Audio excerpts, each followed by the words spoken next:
റസൂലുള്ളാഹി സ്വല്ലല്ലാഹു അലൈഹി വസല്ലം പറയാണ്, ഒരാള് ഉറക്കിൽ നിന്ന് കണ്ണ് തുറന്ന ഉടനെ ഈ ഒരു പ്രാർത്ഥന ചൊല്ലിയിട്ട് എന്ത് ചോദിച്ചാലും അവൻ ഉത്തരം കിട്ടും. എന്ത് ചോദിച്ചാലും ഉത്തരം കിട്ടും.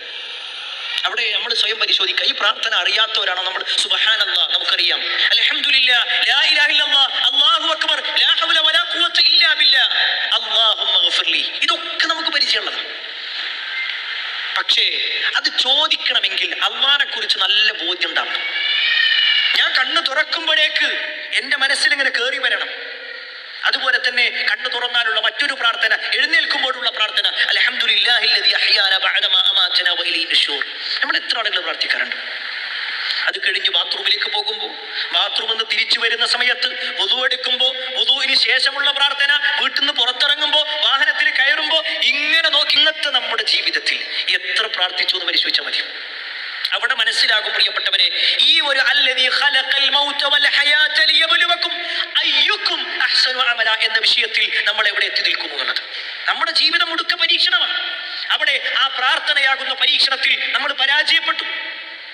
നമ്മുടെ മക്കള് എന്ന നിലക്ക്, നമ്മുടെ കുടുംബം എന്ന നിലക്ക് പലതും നമ്മളുമായിട്ട് ഇങ്ങനെ നോക്കിക്കഴിഞ്ഞാൽ പലതിലും പരാജയം. അല്ല, ചിലപ്പോൾ ഇങ്ങനെ ഉമ്മമാര് കാര്യമായിട്ട് അടുക്കളയിൽ ഇങ്ങനെ പണിയെടുക്കുമ്പോഴായിരിക്കും കുട്ടികൾ വന്നിട്ട് ഉമ്മ ഇതൊന്ന് ചെയ്തു തരൂ, ഇതൊന്നൊക്കെ തരുന്നു. ആ സമയത്തുള്ള ഒരു വാക്കുണ്ടല്ലോ, വല്ലാതെ ദേഷ്യപ്പെട്ടുകൊണ്ട് സംസാരിക്കാം. ബാപ്പ ഒരു പക്ഷേ ജോലി കഴിഞ്ഞ് ക്ഷീണിച്ചു കൊണ്ട് വരുമ്പോഴായിരിക്കും മകൻ പറയാ, ഉപ്പ എനിക്ക് ഒരു പേന വാങ്ങാൻ മറന്നുപോയി, ഒന്നും കൂടി കൊണ്ടുതരുമോ, നിങ്ങളൊന്ന് പോയിട്ട് മേടിച്ചുകൊണ്ടുവരുമോ, അതോടുകൂടി തീരുന്നു.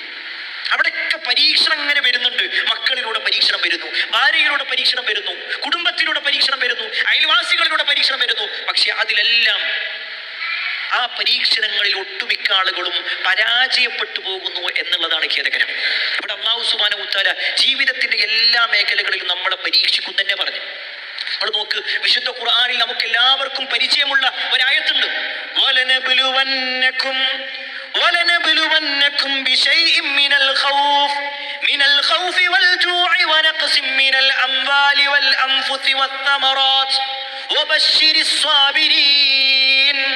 വലനബുലുവന്നക്കും, നാം നിങ്ങളെ പരീക്ഷിക്കുന്നത് തന്നെയാണ്, ബിശൈഇൻ, ചില കാര്യങ്ങളുമായി ബന്ധപ്പെട്ടുകൊണ്ട്, മിനൽ ഖൗഫ്, പേടികൊണ്ട്, വൽ ജൂഅ്, വിശപ്പ് കൊണ്ട്, വനഖസിൻ മിനൽ അംവാൽ, സമ്പത്തിലുള്ള കുറവ് വരുത്തിക്കൊണ്ട്, വൽ അൻഫുസ്, ദേഹങ്ങൾ നഷ്ടപ്പെടുത്തിക്കൊണ്ട്, വസ്സമറാത്ത്, വിഭവങ്ങളിലുള്ള നഷ്ടം കൊണ്ട്, ഇങ്ങനെ പല നിലക്കും നിങ്ങളെ നാം പരീക്ഷിക്കുന്നത് തന്നെയാണ്.